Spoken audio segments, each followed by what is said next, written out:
Hi, and welcome to Still Evolving, where we explore the truth behind lasting performance and resilience. Rather than rely on perfection or superhuman ability, our conversation will highlight how real strength emerges through simple, intentional habits grounded in self-compassion, adaptability, and the ability to grow through life's inevitable setbacks.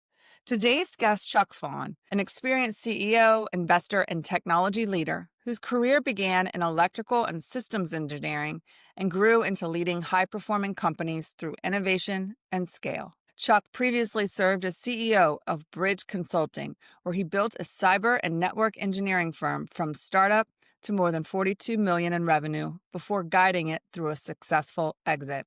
He is known for helping technology companies grow by building accountable, values-driven cultures and advising executive teams and boards through periods of rapid expansion. Chuck now serves as CEO of Personam AI, an emerging cybersecurity software company that uses AI to anonymously detect and eliminate network threats with unprecedented accuracy and simplicity. He also serves as chairman of the board for the Cybersecurity Association Foundation, supporting education, business growth, and resilience across the industry. Please welcome Chuck to Still Evolving. Welcome, Chuck. Thank you so much for joining us and sharing back on your journey and lessons learned today. I really appreciate you joining in the conversation. Yeah, thank you, Dr. Amy. It's my pleasure to be here, and I'm looking forward to it. Awesome. Why don't we kick off and ask you to share a bit about your journey? Share a little bit about your background, where you've come from in that journey, where you are now, what you're working on. I'll turn it over to you. Sure, I'll give you kind of the Reader's Digest version. It's been a long journey, but I started my career as a network engineer and building networks for organizations, managing them, operating them, all of that kind of thing. Realized one day that the CEO who sat down the hall from me was looking for technical people to speak about technology to customers, high up customers, was smart enough to remember some advice given to me, where dress for the part you want. And so I didn't quite follow that. I put a suit on the back of my door, shoes and tie and the whole 9 yards, and was the guy that could be ready in 15 minutes to go talk to a CIO of an organization. And after about 4 or 5 of those opportunities, we're in the meeting with the CIO, and he's like, I want to give you the business, but I want that guy to run it. And so that's when I got thrust into management and ended up building a nice career, building out a portfolio of those kind of projects, managing large teams and making a lot of mistakes, trying to figure out how to go from being an engineer to a good manager. And I had a good boss that was patient and helped me work through that transition, which is the first big transition in a career. When you start managing your peers, the relationship changes and you really have to start to become self-aware. And that's when I started on my kind of self-awareness journey. Fast forward a couple of years, I joined my father from the government and starting to build a government contracting organization with him, which is what I had done previously. And over the course of 15 years, we went from a startup to over 150 employees and doing some very critical national level cybersecurity work, getting really deep into defending networks against adversaries. We sold that company in 2021. Also, in growing that business, continued my journey of kind of self-awareness and trying to really learn how to get the most out of people, and really create an organization that people want to be a part of and feel, belong to and are engaged with. And, figured out a couple things along the way there. And then sold that business, which was a good outcome for us, and used some of those proceeds to start the current business that I'm in. A couple of years later, I had to wait for my non-competes to wear out, etc. Started artificial intelligence company that detects active hackers and bots and AI hackers in network traffic. And so we're in the process of getting that product to market and rolling it out and building another startup here. I guess in October of 23, I was thrown a curveball and found a 6-centimeter tumor right here in my spinal cord. And so very life challenging, very deadly tumor in the location. I had no time to decide. Well, there was no decision to get it removed. And the wide range of outcomes from not being around anymore to, being in a wheelchair or bedridden for the rest of my life, or not much going on other than can't feel parts of your body because they've cut your nerves, right? And I ended up somewhere and I had just started the business, literally incorporated, got all the investment in the business, closed out the shareholder agreements and all of that weeks before I got diagnosed with this. Wow. And so I had 3 weeks to basically pull the team together and say, I don't know if I'm going to be here or not.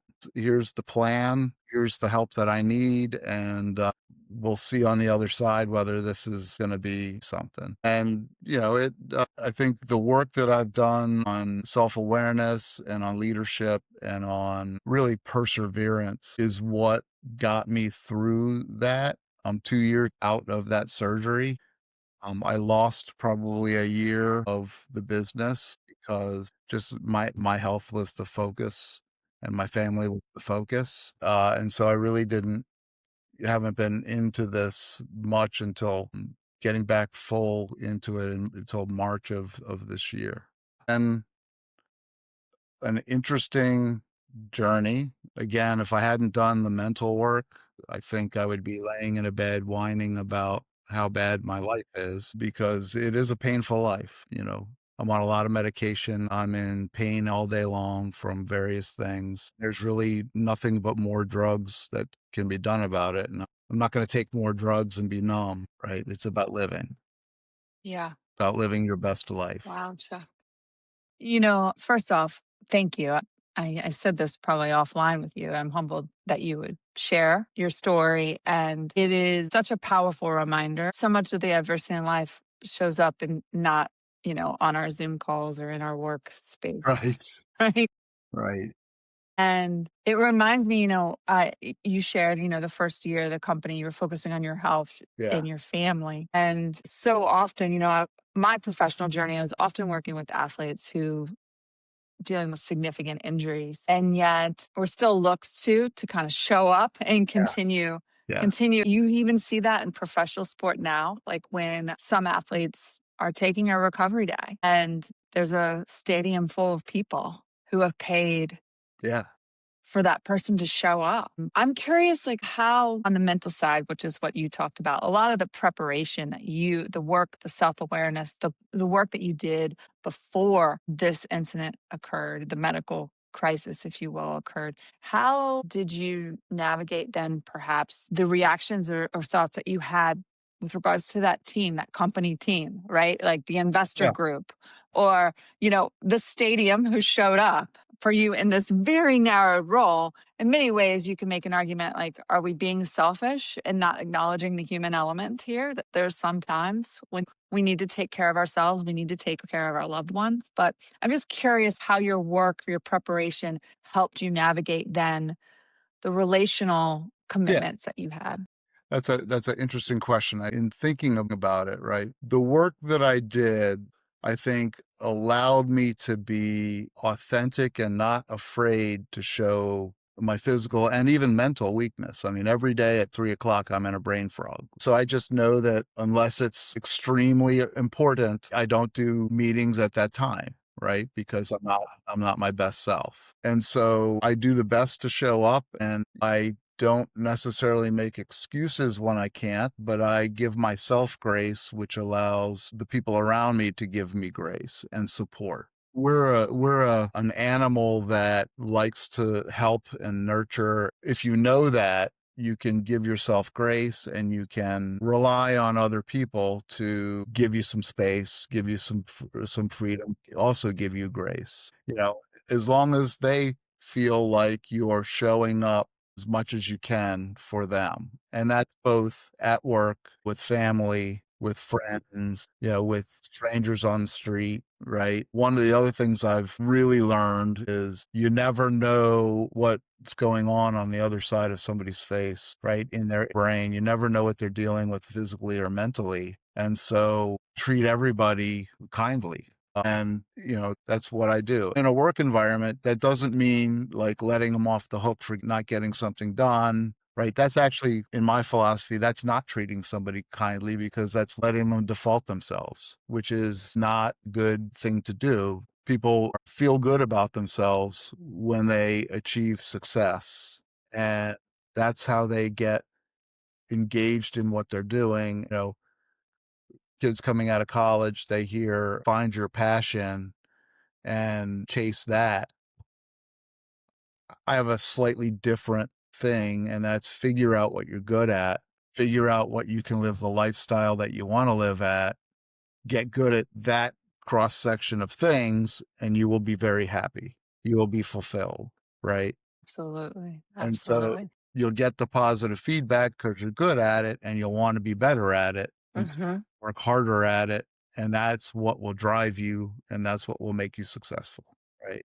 And so that's one of my kind of mantras for myself. I love it. So much there. First, what I heard is the power of that healthy dose of self compassion, right? That we did tend to want to show up for other people, but we have to first kind of how you made sense of being vulnerable, being real, making sense of that as a strength that Yeah. you can show up as a leader. You can be real about the impact Yeah. of the situation, the impact that you may be facing, even on a micro level. At 3 p.m., dude, I might be out right now. Yeah. Right.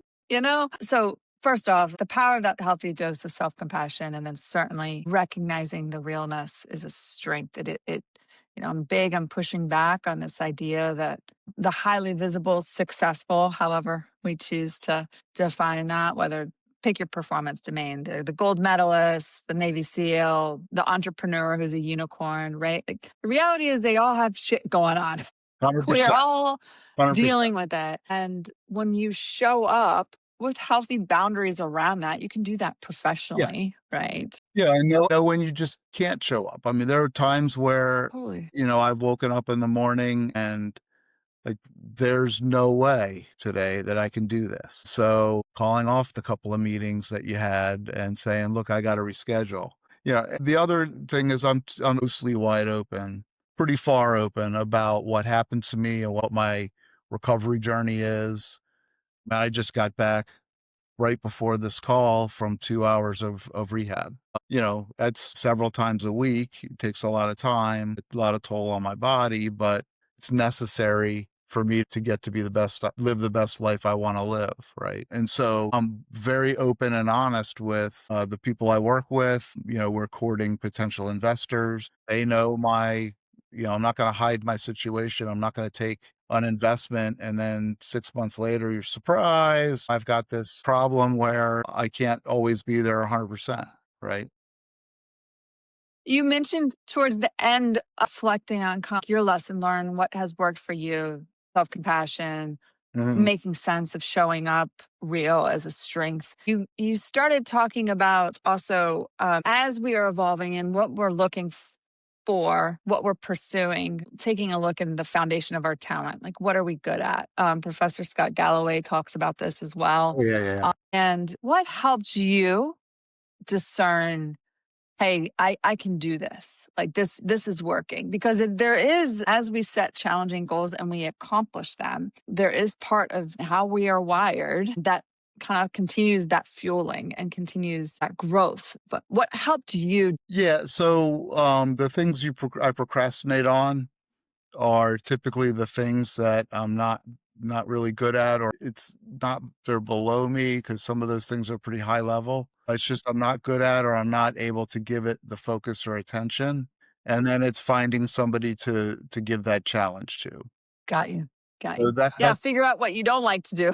yeah, and that's Yeah. but that's the second part, right? There may not be somebody that can pick that up in a small startup, and so you just gotta muscle through it, gut check, and get it done. That's kind of the other part of this is there's this baseline urge or push of perseverance, of nothing's going to stop me. It may slow me down, but nothing's going to stop me. And so I can do this task or this item until we have a resource that can do it, or somebody on my team can do it. And I just have to let go, let them do it to the best of their ability, which may not be ultimate, right? You may have to hire somebody as you get more funding or bigger to take that role over, but they can do it for now. Absolutely.